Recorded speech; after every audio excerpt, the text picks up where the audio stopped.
guys want to know a secret? I'm reading a script. It's on an iPad. You really thought I had this memorized? I'm not that good.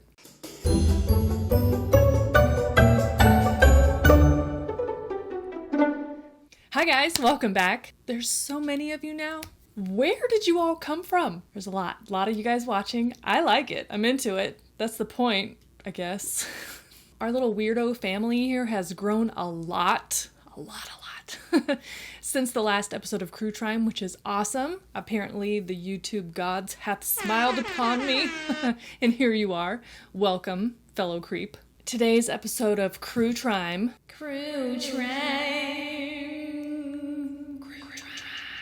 Was actually recommended to me by my sister. I didn't really know about this case when it happened. It's from like back in 2001, but once I dug into it, my eyeballs about popped out of my skull. The perpetrator in today's story is from my hometown, and we went to school together. Before we get too far into today's episode, this video is sponsored by Ana Luisa. Ana Luisa is a jewelry company that is based out of Brooklyn, New York. All of their pieces are made in small batches, so it is carbon neutral, low waste. All of the items are handcrafted here in the United States, made from sustainable, ethical, and recycled materials. Their pieces include necklaces, rings, earrings, and bracelets with some accessories sprinkled in there. Pricing begins at $39 and works its way up from there, so there's something for everybody, for every style, for every price point. Use the link down in the description box. It's right on top to make it really easy for you, and you will save 20% on your purchase, free shipping, no minimums, free returns. Stacking jewelry is it right now, and I'm not normally on trend with anything because I'm a nerd. But I'm all about stacking necklaces. I love a dainty necklace, and when you wear a few of them together, it just looks really cool and stylish. It's a super easy way to look like put together with not a lot of effort. This necklace is called Key, so clever. It's regular price $59, 14 karat gold plated. It's about 16.5 inches in length. The chain is adjustable so you can wear it at different lengths. It features this adorable little lock. Love it so much. Next up is Isadora, regular price $99. This is actually 3 separate necklaces, 14 karat gold plated. It's a ball chain design. The longest chain has a sun pendant on it, super chic. And what's super cool about these is because it's 3 separate necklaces, you can mix and match them with your other necklaces. So you don't have to wear this trio together, although it does look awesome. And the last piece is called Joy. It's regular price $75, 14 karat gold plated. The chain is just under 16 inches long and is adjustable. It was designed by Joy Chan, and each sale benefits the Korea Cybersexual Violence Response Center. So we love a good cause. So use the link down in the description box. It's right on top to make it really easy for you, and you will save 20% off of your purchase with their summer sale. Now, back to the Crue Trime. Thank you, sponsor Sarah. Now let's dig into the episode. So, like I teased a little bit, I went to school with this person, this criminal. Oh, I forgot to get my yearbooks. Hold please. Okay, the kid's name was Irving Davis. And I seem to remember he had a brother, and I could swear that they were twins. And they, obviously were younger than us. They lived in our neighborhood. I remember walking to and from school with, just neighborhood kids on a few occasions, but I didn't really know them very well. Plus they were a little bit younger, so I busted out my yearbook to refresh my memory so I remember what he looked like. Looks like. He's still alive for now. I don't have every year of yearbooks for whatever reason. I don't know. This is my middle school yearbook. Did anybody else have a middle school yearbook? Why? Why bother? It's tiny. This is my 8th grade yearbook. You want to see 8th grade me? Of course you do. Look at this sweet summer child. Look at her. Can you even see? Who wrote weird? My sister must have done that. Hang on. Hold please. Here he is. Okay. So yes, I went to school with this kid. This is an adult man who's now in prison. Spoiler alert. But here he is in 6th grade. There he is, right there. There he is, folks. Just a wee babe. According to this book, he was 2 years behind me, but he had a brother that was only 1 year behind me. Anyways, we're gonna get to that. High school yearbook. This is my junior year. There he is. Why did this picture make it into the yearbook? He's literally not even facing the camera. So during Spirit Week in high school, there's the Powder Puff game. You know what I'm talking about? Where the girls play football and the boys are cheerleaders. This seems very problematic now. I don't know if they still do this anymore. Probably not. All these masculine boys pretending to be girls. This seems very problematic. Anyways, the pages are so shiny. Wait, there we go. There we go. There he is. You can't see him because his head is kind of turned. Anyways, he's quoted in here. It said, Irving Davis, one of the cheerleaders, enjoyed himself and said, "The uniforms are soft and short." He's also, I guess, this is the spring play, the spring musical. My favorite year. I don't even remember this at all. Apparently, he's listed as like stage crew or something. Irving Davis. Do you want to see me? All right. Okay. All right. I'll show you. Hang on. I'm a junior in this, so... Oh, look at this. This is the collage that was in the front of my notebook. I used to cut up like 17 magazine or whatever and like put it all in here. So this is 1998, the year of this yearbook. I'm an old, okay? Oh my god, I'm such a goblin. I'm like all washed out. That's me, but you can't see it all. That's my cat as well. Wow. Memories. Anywho, let's get to it. I need to secure my bangs. I got a comment recently telling me that I need to credit people for using hair clips. So, I did not invent the hair clip. Obviously. All of the makeup and brushes that I use today will be listed down in the description box if you're interested. Irving Alvin Davis was born on September 17th of 1982. I wish that I had some more details about his childhood, but there really wasn't a whole lot to be found, and I'm not really in touch with anybody from where I grew up. Not like from school anyway. But like I said, we went to school together in Jacksonville, North Carolina. He was a few classes behind me. I graduated, ahead of him. That's what that means. Wow. I am very good at this. So he had a brother named Oscar, and I swore that they were twins. But I think maybe one of them ended up falling behind or, having to repeat grades, so they weren't in the same class. This was like over 20 years ago. Yes, I'm old. The details, the specifics are, they're kind of foggy in my old goldfish brain. Well, I graduated in 1999. Yes I did. And it turns out that Irving did not graduate high school. He only made it through 11th grade, so he was 2 grades behind me. So he had gotten himself into some kind of trouble. It put him on probation, but his parole officer allowed him to relocate to Texas since he had family there. So in the early morning hours of June 4th, 2001, 18-year-old Irving Alvin Davis offered to walk 15-year-old Melissa Medina home after the two had spent the evening with some mutual friends, Amy and Ben Romero. This took place in El Paso, Texas. This group of friends was just sort of like hanging out. Amy and Ben were like brother and sister. They were just hanging out at Amy and Ben's, and sometime during the evening, Irving told Amy that he thought Melissa had a nice butt. And Amy told him to back off, guy. Leave her alone. She's young. She was 15. But the group was just hanging out and they were drinking a little bit of alcohol, as you do, until just after midnight. Melissa Marie Medina was born on June 19, 1985 in Grants, New Mexico. She was a student at Anthony High School and a very talented athlete. She played on the varsity basketball team and the varsity volleyball team throughout high school. If you weren't familiar, El Paso, Texas, when you're looking at the state of Texas, is like on the very side westernmost tip of the whatever these are called. Look at the map. But it's like super close to Mexico, New Mexico. It's kind of like a little triangle.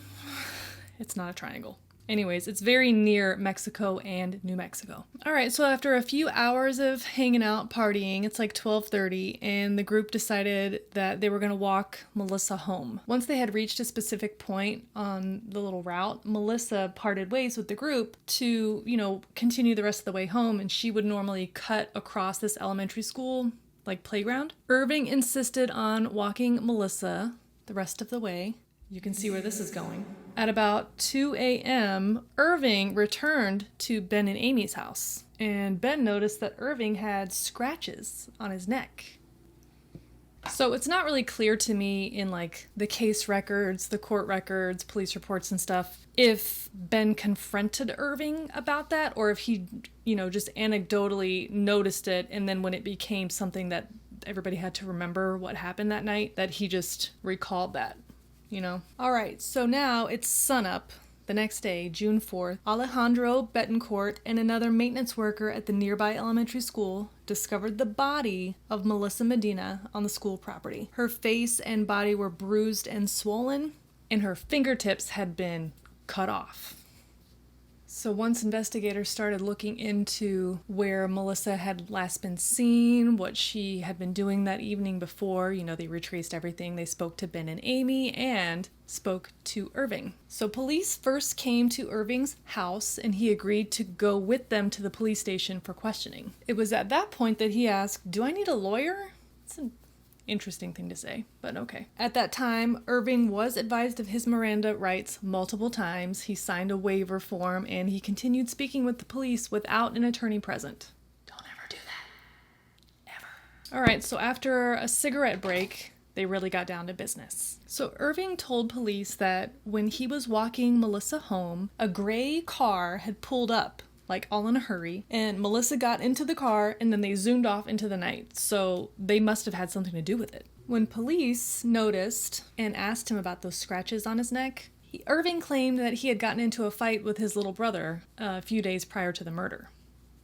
So at this point, Irving isn't necessarily like a suspect, they're just trying to get to the bottom of things. So while they're talking, they keep taking little breaks, cigarette breaks. There's different police detectives that are coming in and out of the room. I don't know if that's like part of the technique, just to kind of see who he might respond to, or whoever they're speaking to might respond to, good cop, bad cop, any of that stuff. I don't know. So after another little cigarette break, the police reports say at this time that Irving was totally free to leave, had he chosen to do so. I've never been questioned by police in this kind of way, so like who really knows what the vibe really is? If you're alone in a room with police asking you for information about a murdered person that you were last seen with, it ain't good. When I was looking through the court records, the recollection of what happened is kind of written in a very general way, so it's sort of difficult to read between the lines, Plus, this story, like I said, is like over 20 years old, and it's not one that got a lot of attention,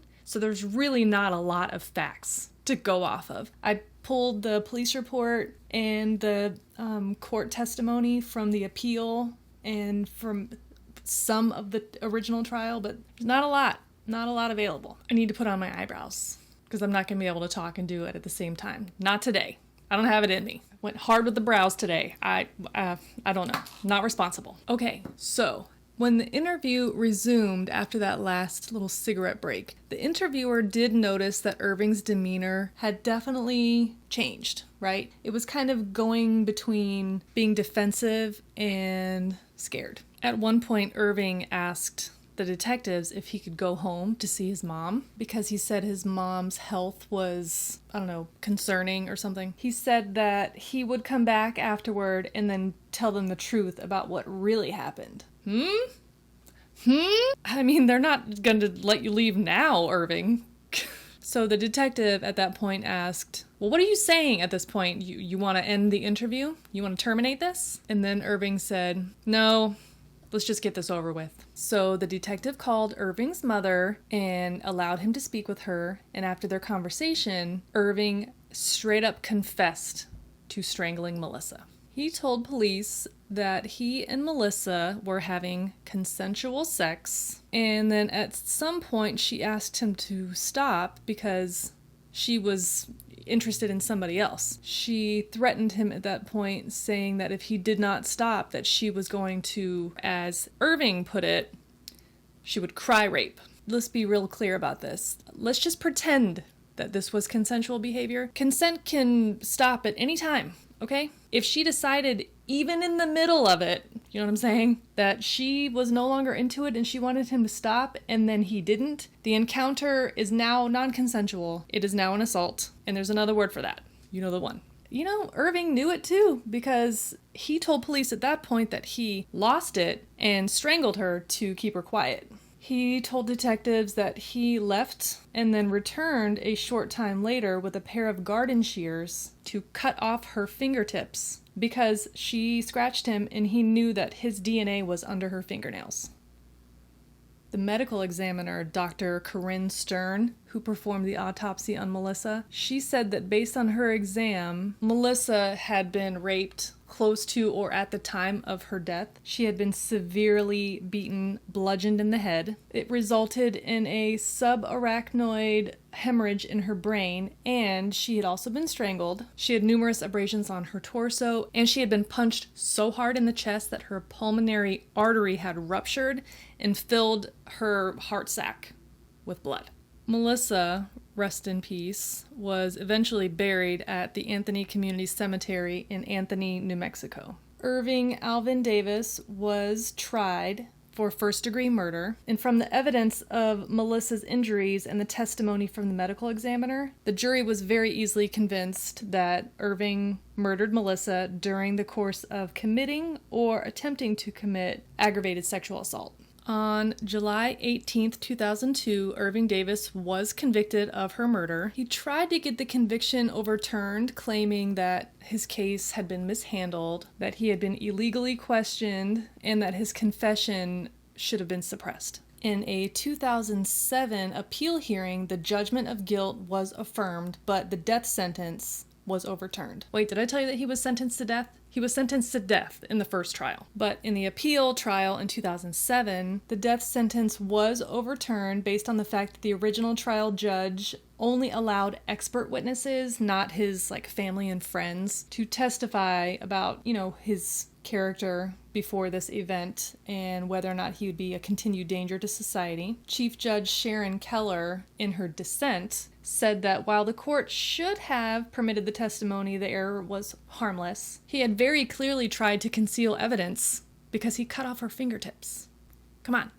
Judge Keller said that Irving had a record of previous violence, including one that was possibly sexually related. At the time of the arrest, like I said, Irving was serving 2-year probation term from North Carolina for possession of stolen goods, but he had been permitted to move to Texas, because he had family there. I already said all that. So the case was remanded to the district court for a new trial on his punishment. And in February of 2008, a jury reconsidered the sentence and they heard victim impact statements, including one from Melissa's sister, Veronica. And after 2.5 days of deliberation, the jury then unanimously returned the original punishment of death. But that's not all, friends, okay? So in 2010, Irving requested another appeal on his sentence, arguing that the jury was improperly prejudiced by testimony about his new religion, Satanism. It's about to take a turn. So while preparing for the new penalty phase trial, prosecutors learned that Irving had listed his new religion as Satanism. And this was after he arrived on death row. So this is after the murder, okay? The jurors were shown, over the objections of the defense, of course, they were shown photographs, drawings that Irving had done of satanic symbols, books that had been removed from his cell to include the Satanic Bible and the Necronomicon, which, by the way, the Necronomicon is a fiction book, but okay. And they saw a photograph of a tattoo of a pentagram on his chest. Prosecutors also introduced a grievance form that Irving had submitted, complaining that he had been denied a gong, candles, a chalice, black robes, and other items that he needed to practice his new religion. So it's pretty clear to me that the prosecution's intent was to show Irving was like a devil-worshipping weirdo. The defense expert testified that the Church of Satan members do engage in symbolic rituals, but actual violence of, sacrificing of animals and people or harming children, that's prohibited. Also, since he adopted the religion after the crime was committed, that it's not relevant at all to the murder case. So Judge Michael Kiesler said, "You've got to be kidding me," as to how that's good, because Satan himself at least as far as Christian doctrine is concerned, is the epitome of what evil is. So if somebody chooses to align themselves with something like that, it would certainly seem relevant. How very narrow-minded of you, Judge Kiesler, to assume that all religions center around Christian doctrine, but okay. I'm not a member of the Church of Satan. I'm not interested. But I did go down a little bit of a rabbit hole. I wanted to understand, like, well, what is it, right? It's a little confusing because it says that they're not a church in, like, the community type of sense. Like, there's no gathering. It's not like that. So, but they're still kind of church. There's no worship. They don't worship anything. They're not devil worshipers. They don't believe in the devil. Although the devil is called Satan and they are called the Church of Satan. It's confusing. It's confusing to me. But it does also sort of seem like it's a pretty misunderstood group. It's not what people think it is. They even have like a PDF like for prison chaplains, because I guess it's pretty common for, people to explore religion when you get into prison. You got nothing else to do, I guess. But it just sort of explains like the rituals are just sort of like self-rituals. There's a lot of like masturbation going on.